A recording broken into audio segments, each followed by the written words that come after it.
প্রতারকদের কোনো কথায় বিশ্বাস করবেন না, তাদের ভিডিও পোস্ট বা বক্তব্য শেয়ার করবেন না।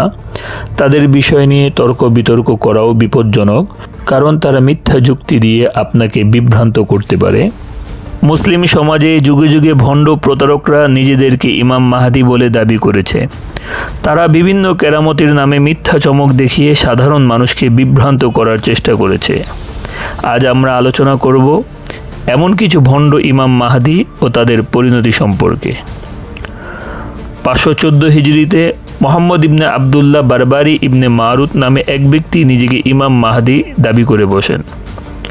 তার এই ইমাম মাহদী প্রমাণের জন্য সে নানা কৌশল অবলম্বন করে।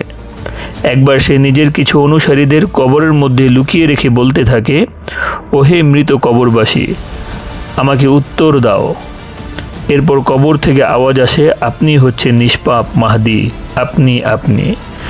লোকজনের সন্দেহ হলে তারা কবর খুঁড়ে অনুসন্ধান করে এবং সেখান থেকে তার জীবিত অনুসারীদের মৃতদেহ উদ্ধার করে।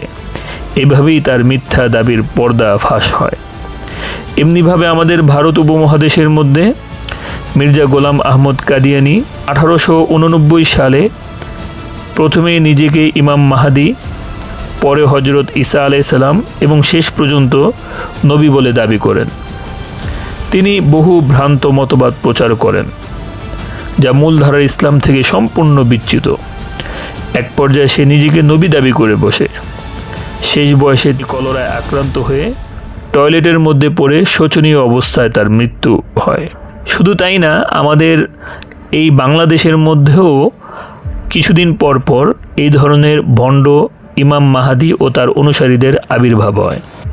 2002 সালে ঢাকার এক প্রতারক নিজেকে ইমাম মাহদী ও ঈসা আলাইহিস সালাম বলে দাবি করেন। রাজধানীর ফুটপাতে ও রাজপথে প্রচারপত্র বিক্রি করে সমর্থন আদায়ের চেষ্টা করেন। তার লিফলেটে লেখা ছিল, মানবজাতিকে অবহিত করা যাচ্ছে, বর্তমানে বিশ্বের ইমামতির দায়িত্বে যিনি রয়েছেন তিনি ঢাকার গ্যান্ডারিয়া কৈলাসপুরীতে অবস্থান করছেন।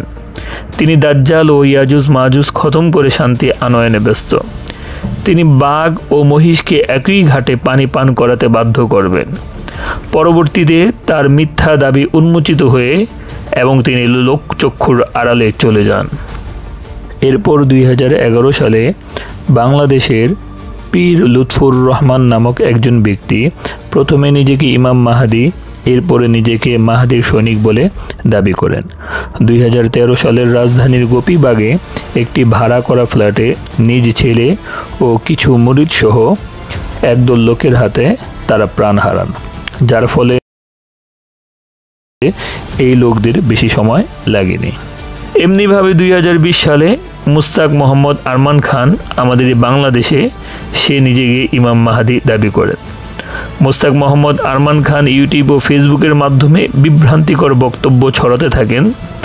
তিনি ইমাম মাহদী ও গজওয়াতুল হিন্দ সম্পর্কিত কল্পিত ব্যাখ্যা দিয়ে মানুষের আবেগ কাজে লাগানোর চেষ্টা করেন।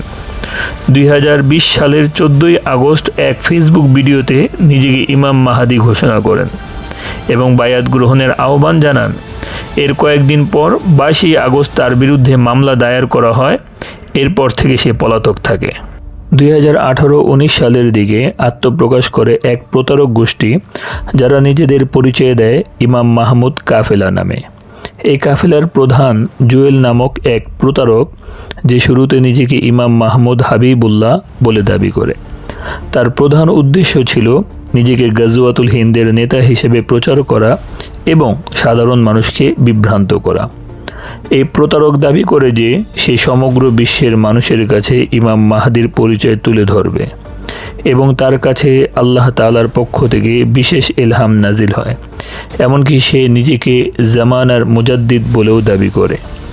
অথচ ইসলামী আকিদা অনুযায়ী মুজাদ্দিদ বা ইমাম মাহদী সম্পর্কে নির্দিষ্ট কিছু লক্ষণ রয়েছে, যা তার মধ্যে একটিও পাওয়া যায় না। এই প্রতারক গোষ্ঠী মূলত ইউটিউব, ফেসবুক এবং অন্যান্য সামাজিক যোগাযোগ মাধ্যম ব্যবহার করে নিজেদের মিথ্যা প্রচারণা চালিয়ে যাচ্ছে। তারা সাধারণ মানুষের ঈমান নষ্ট করার জন্য বিভ্রান্তিকর বক্তব্য ও ভিডিও প্রচার করছে, যা সম্পূর্ণরূপে ইসলামীর মূলনীতির বিরুদ্ধে যায়। এই প্রতারক অতীতে 3 বার জেল খেটেছে। পরবর্তীতে কিছু রাজনৈতিক পট পরিবর্তনের কারণে সে কারাগার থেকে মুক্তি পায় এবং পুনরায় তার ভ্রান্ত বিশ্বাস ছড়ানো শুরু করে। তার এলাকার লোকজনের সাথে কথা বলে জানা গেছে যে তার নানা ভিক্ষুক ছিলেন এবং সে নিজেও ইপটিজিংয়ের দায়ে ইমামতি থেকে বহিষ্কৃত হয়েছিল। একজন সত্যিকারের দিনের মানুষ কখনো এমন নৈতিক অবক্ষয়ের অধিকারী হতে পারে না, অথচ এই প্রতারক নিজেকে বড় অলি আউলিয়া সাজানোর চেষ্টা করে। বর্তমানে এই গোষ্ঠী ময়লা আবর্জনাপূর্ণ এলাকায় রাস্তার ধারে ওষুধ বিক্রেতাদের মতো জোরে সোরে প্রচারণা চালাচ্ছে। তাদের উদ্দেশ্য হচ্ছে সহজ সরল মানুষদের ধোঁকা দিয়ে নিজেদের অনুসারী বানানো। জনগণের জন্য সতর্কবার্তা হচ্ছে, এই প্রতারকদের কোনো কথায় বিশ্বাস করবেন না, তাদের ভিডিও পোস্ট বা বক্তব্য শেয়ার করবেন না।